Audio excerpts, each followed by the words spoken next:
शिया और सुन्नी, ये दोनों के जो क्लरिक्स थे, जो धर्मगुरु थे, दोनों ने मिलकर again they have given a clear call कि हम लोग चलें उस पर ज़बरदस्ती कब्जा करेंगे। प्रभावित होकर नवाब सिराजुद्दौला ने ये लैंड जो थी ये इन लोगों को दे दी थी। ताम्रपत्र सनद जिसे कहते हैं वो भी इनके पास ये लोग अभी भी दिखाते हैं। अब्दुल रज़ाक और अमीर अली दोनों ने क्या किया था कि लोगों को अपने साथ ले चलने के लिए लखनऊ के तो लोगों को भड़काया, इसके साथ साथ लखनऊ के आसपास जो छोटे छोटे कस्बे हैं जो कि इस्लामिक सेंटर शिक्षा के गढ़ थे, उनमें जाके लोगों को भड़का दिया था। बनवाने के बारे में बहुत क्लियरिटी हिस्ट्री में नहीं है, कभी कभी कुछ ग्रे एरिया होते हैं बीच के, जिनके बारे में आपको मालूम भी होता नहीं मालूम भी होता है बीच का, तो दोनों के बीच का है।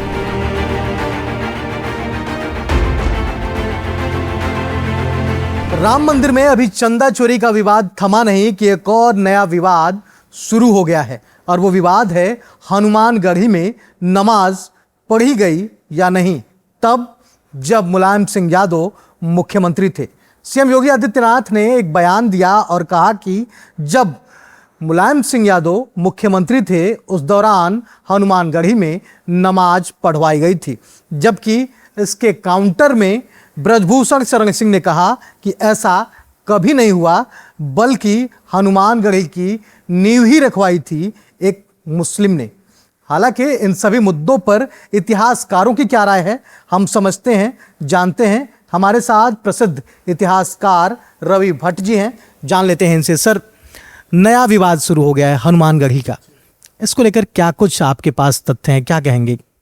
देखिए, सबसे पहले तो मैं कहूँगा कि हनुमानगढ़ी जो है ये, इसका इतिहास बहुत पुराना है और आर्कियोलॉजिस्ट अक्सर इसका असेसमेंट करते हैं कि ये 10th सेंचुरी के अंदर बना था।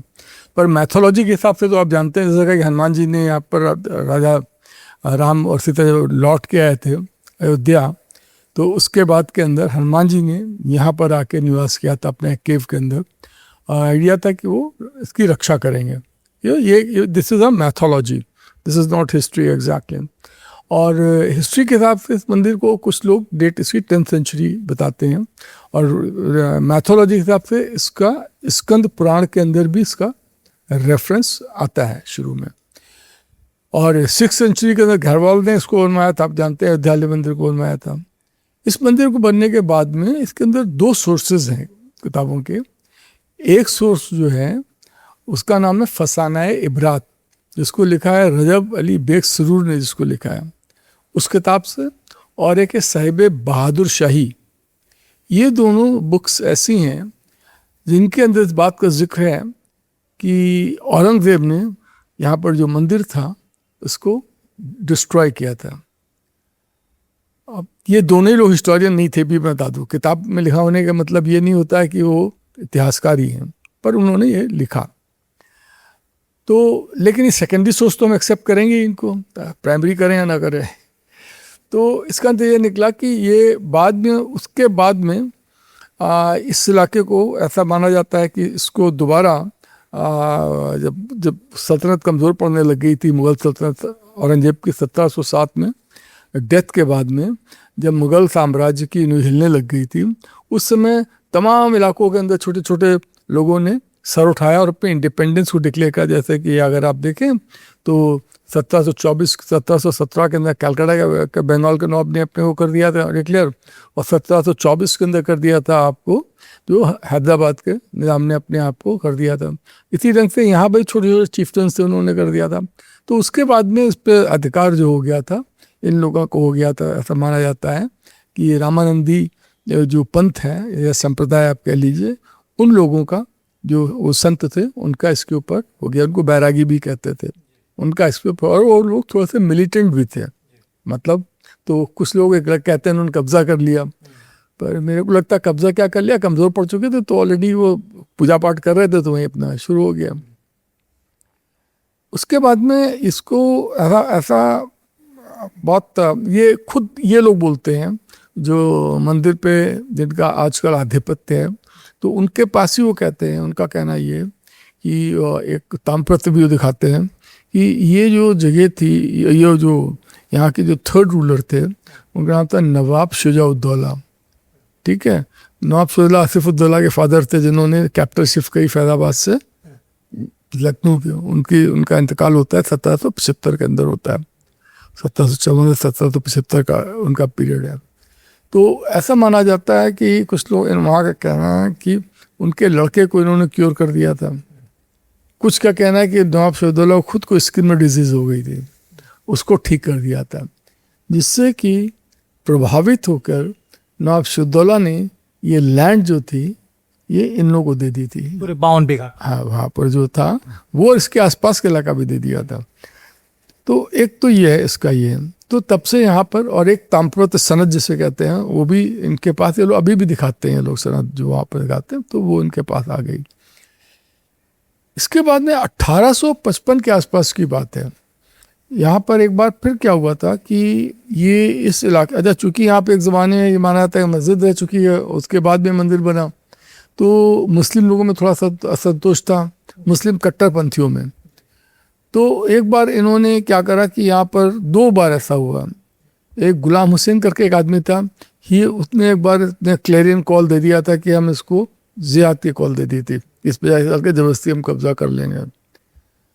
उसको किसी ढंग से शांत किया गया। तो उसके बाद में दोबारा यहाँ पर जो फरंगी महल है, जैसे फरंगी नहीं कहना चाहिए, कहते हो फारंगी हो, तो फारंगी का मतलब होता है कि नॉलेज का प्लेस। तो फरंगी महल जो है उसके अंदर अब्दुल रज़ाक उसके थे, और वो सुन्नीस का था, और शियास के धर्मगुरु जो थे वो रायबरेली का एक मौलवी था, उसका नाम था अमीर अली। इन दोनों ने मिलकर, यानी कि शिया और सुन्नी के दोनों के जो क्लरिक्स थे, जो धर्मगुरु थे, दोनों ने मिलकर again they have given a clear call कि हम लोग चले, इस पर जबरदस्ती कब्जा करेंगे। तब जब उन्होंने ये दिया, ये वक्त था वाहिद अली शाह के टाइम का, नवाब वाहिद अली शाह। नवाब वाहिद अली शाह जैसे आप जानते हैं कि बहुत ही सेकुलर थे, धर्मनिरपेक्ष शासक हुआ करते थे। तो उन्होंने उस समय उनके वजीर जो हुआ करते थे, तो अली नकी खां, तो उनको ये आदेश दिया कि भाई ये तो ख़त्म करिए। तो अली नकी खान, जैसे आजकल भी होता है, जो पावरफुल रिलीजियस लीडर होते हैं उनको डायरेक्ट टच करने में शासक भी घबराता है। वो पहले भी था, अब भी है, क्योंकि उनकी फ़ैन फॉलोइंग बहुत होती है। तो अली नकी खान ने क्या करा कि ये जो आपके अमीर अली था, तो अमीर अली के कुछ रिश्तेदारों को बुलाया, और उनको बुलाने के बाद में उनसे कहा कि यार इसको समझाओ, और इसको आप ऐसा करो कि इसको आप लखनऊ बुला लो। तो लखनऊ में बुला के उसको हज़रतगंज जो है, हज़रतगंज के अंदर आपने देखा होगा एक हलवासिया के ठीक सामने मकबरा है, उस मकबरे को कहते हैं आपको, उस मकबरे में इन्होंने उसको कहते हैं सिप्तनाबाद। वो एक्चुअली मकबरा नहीं, वो इमामबाड़ा है, तो सिप्तनाबाद इमामबाड़े में उसको टिकाया, पर वो बात माना नहीं। फिर उन्होंने क्या करा कि इन लोगों ने, भाई अली शाह के जो अली नकी खान, इन्होंने खुद एक बहुत बड़ा मौलवियों का, दूसरे जो धर्मगुरु थे उनका एक ग्रुप बनाया जो कि इनके फेवर में था। उसने जाके ये लोग जो थे, पर ये दोनों ही लोग, अब्दुल रज़ाक और अमीर अली, दोनों ने क्या किया था कि लोगों को अपने साथ ले चलने के लिए लखनऊ के तो लोगों को भड़काया, इसके साथ साथ लखनऊ के आसपास जो छोटे छोटे कस्बे हैं जो कि इस्लामिक सेंटर शिक्षा के गढ़ थे, तो जैसे हरदोई हुआ, जैसे कि आपको काकोरी हुआ, ऐसे आसपास की जगह संडीला हुआ, यहाँ पर जा के छोटे जो मदरसे थे उनमें जाके लोगों को भड़का दिया था। तो वो लोग इनके साथ हो लिए थे। अब नतीजा निकला कि इन्होंने क्या करा, जो ग्रुप बनाया मौलवी उसका, उन्होंने वहीं जाके इसको डिफ्यूज़ करने की कोशिश कर दी। तो तमाम लोग इनको छोड़ के चले गए। अब्दुल रज़ाक भी चला गया था, लेकिन ये जो था अमीर अली नहीं माना। तो अमीर अली अपने कुछ साथियों के साथ ये फिर भी बढ़ने लग गया लखनऊ से टूवर्ड्स आपके अयोध्या। अब तो अयोध्या ही बोलेंगे। तो अयोध्या ले जा रहा था, तो वहाँ पे बाद में इन्होंने रास्ते के अंदर जाके, अच्छा इंग्लिश फौज साथ साथ चल रही थी, नवाब की तो फौज थी, पर नवाब की के अंदर यहाँ की जो फौज होती थी बेसिकली वो ब्रिटिश फौज थी, जिसका कि खर्चा देते थे नवाब वैद अली शाह, और इनकी अपनी भी थोड़ी फौज थी, तो वो भी पैरेलल चल रही थी। जैसे होता है ना, पुलिस चलती रहती, कहीं कुछ हो रहा है। तो अल्टीमेटली जब ये नहीं माना तो इसको फिर मार के सर काट के यहाँ ले आए थे।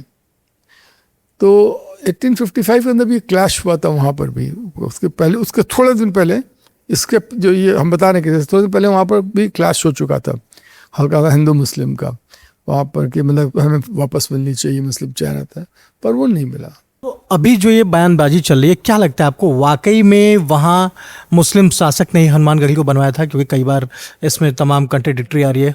में बनवाने के बारे में बहुत क्लियरिटी हिस्ट्री में नहीं है, पर जो देखिए ये भी एक प्रॉब्लम होती है, जो मैथोलॉजिकल चीज़ें होती है ना, तो मैथोलॉजिकल चीज़ों में क्या होता है कि they are invariably influenced by the जो फोकलोर्स होती हैं, जो लोक मान्यताएं होती हैं, जो लोकगीत होते हैं, उनसे बहुत ज़्यादा प्रभावित हो जाती हैं।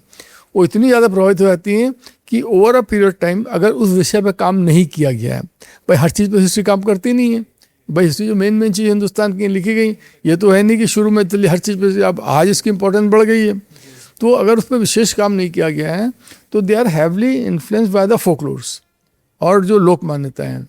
तो लोक मान्यता के अनुसार तो ये जो था, ये जमीन दी गई थी नवाबशुद्दौला को। बनवाने का कोई ऐसा आधिकारिक, बनवाने का कोई बहुत क्लियरिटी कैसे कहीं आप उसका विवरण नहीं मिलता है, और लोक कथाओं में फोकलोर्स में बहुत मिलता है। तो आप फोकलोर्स या लोक मान्यताओं के आधार पे आप इतिहास को तो नहीं बोल सकते हैं। तो तीन स्थिति होती है इतिहास की। एक होता जो आपको मालूम है कि ताजमहल शाहजहां ने बनाया था, एक होता है आपको फलाने ने ये नहीं बनवाया तभी मालूम पक्का, पर कभी कभी कुछ ग्रे एरिया होते हैं बीच के, जिनके बारे में आपको मालूम भी होता है, नहीं मालूम भी होता है बीच का, तो दोनों के बीच का है। बहुत बहुत धन्यवाद। हमारे साथ इतिहासकार रवि भट्ट सर थे, जिन्होंने कहा कि देखिए उस मंदिर को बनवाने का कोई खास इतिहास तो नहीं है कि किसने बनवाया, लेकिन लोक कथाओं में ऐसा कहा जाता है कि उसे मुस्लिम शासकों ने ही बनवाया था। हालांकि ये जरूर है कि उस जमीन को मुस्लिम शासक ने दान दिया था और उसी जमीन पर हनुमानगढ़ी बना हुआ है। कैमरा पर्सन तेजस्वी के साथ राहुल पांडे, 6 टीवी भारत, लखनऊ।